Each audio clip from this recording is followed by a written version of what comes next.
I have to admit, I'm a hard-working person.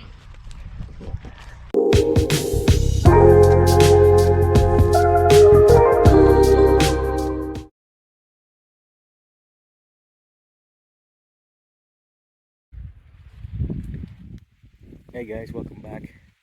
It's June 29th. Just getting ready to start the water on this cornfield. Just waiting for the ditch to fill. This field's a little different. We don't use siphon tubes on it. We just cut gaps in the bank and let it run.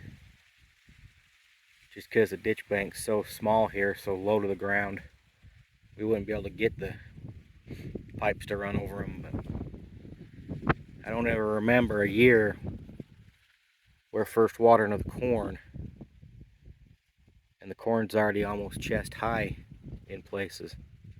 Usually you can see all the way down the rows. The corn's already got them covered. So hopefully that means it's going to be a good year. Alright, we got the gaps opened up. That's all it is just about a shovel width through the ditch bank. I don't really care for using gaps because it's a lot harder to regulate the rows. You get a lot of water running down one row and not much down the next one, but it's what we got to do.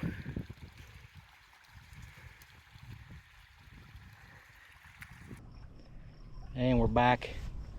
We're here. We're getting ready to shut the water off. We finished watering this cornfield over here. And we've been watering this morning and last night.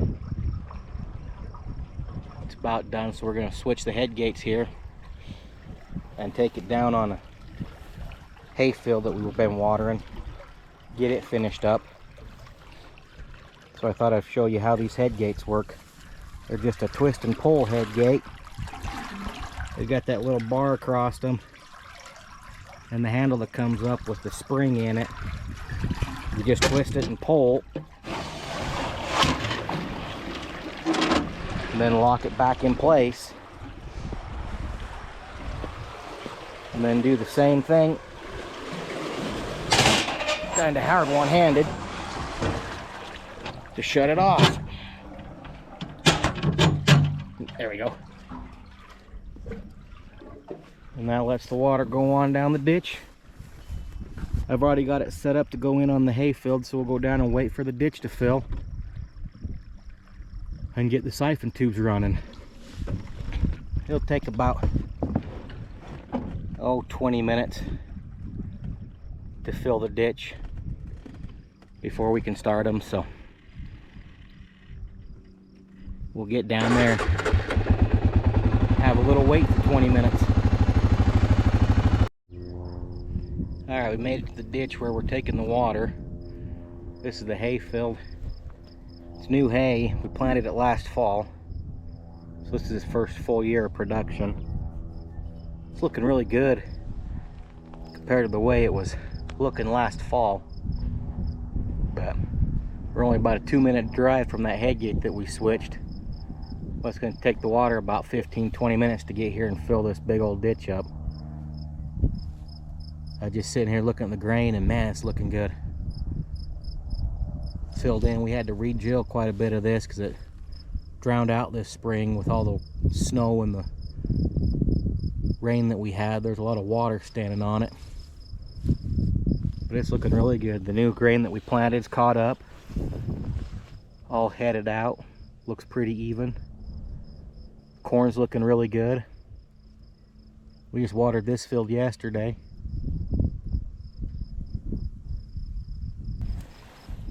Take you over here to the land we're going to be watering.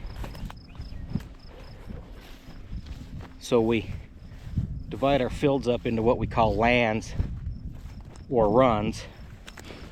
We have to put dikes in them so we can direct the water to where we want it to go. Otherwise it'd just go everywhere and it'd take us forever to get anything done. But all they are just these little, basically just a mound that we put in there I don't know if the camera really picks it up. You can see how the ground's just humped up right there. And it just keeps the water in the run. Kind of directs it, funnels it down the field, keeps it bunched up. But on most of our ditches, you'll see we use these siphon tubes. They're just a 4-inch pipe that we use to suck the water out of the ditch. We got a thunderstorm building up there. I don't know what it is about this valley, but up north always gets them thunder showers, and we rarely get any down through here. But the weather finally turned. We're finally up into the 90s like we should be. It's been a cool, wet spring, which I'm not complaining about.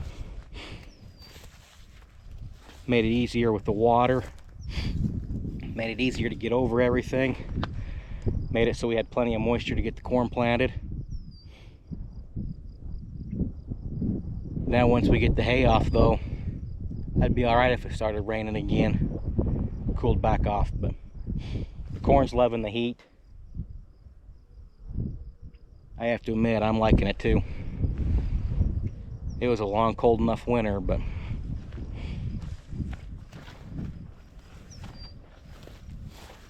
water's finally getting here. Get this ditch filled up and get this going. We're going to water 2 runs at once, so it takes a little bit longer, so we have more time in between to get other stuff done, get some hay hauled, which Uncle Rick's been working on all morning. Get a few other things done, but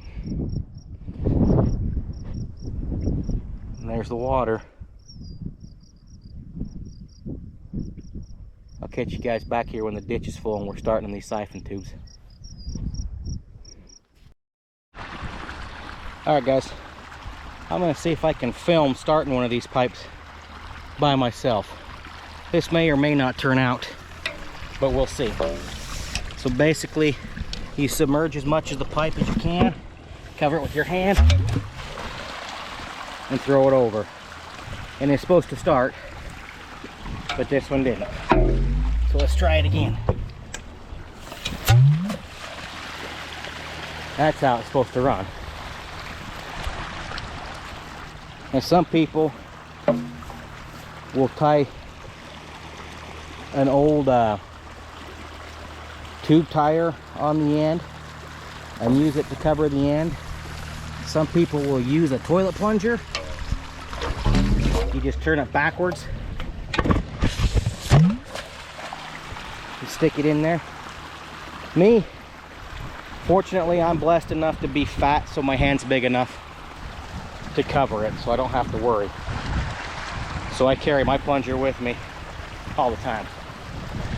But it did take about 20 minutes for the ditch to fill. I'm hoping I've got enough pipes here to hold it down. I got 13 of these running. Usually we only run about 10, but we've got extra water this year. They've got the canals extra full, which is a huge blessing for us. Lets us get over the ground a lot faster. There's one of those I was talking about, how they tie a old tire tube to it. I don't know if it makes it easier or not. For some people it does. For me, it's just kind of a pain. But just a quick way these things work, as long as the outlet end is lower than the level of the water in the ditch, it'll siphon the water out of it. It's really interesting how it works. I've always loved using these things. Well, I'd say it's a love-hate relationship. I love them because they allow us to farm. We don't have to cut gaps in these big ditch banks, so they wash out all the time like the old timers had issues with. But sorry about that. But at the same time, for no reason, they'll just stop. You'll come back to change the water and you'll have one or two that just quit for no reason. Even though they're all running fine, when you leave, I don't know.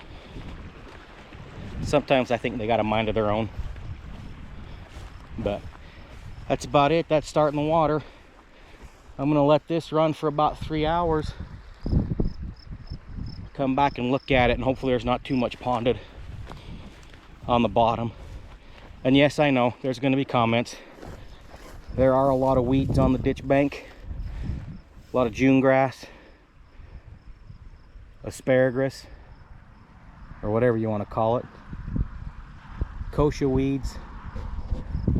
We did spray, but like I said, it's been cooler than normal, so the spray's taking a lot longer to take hold, kill it out.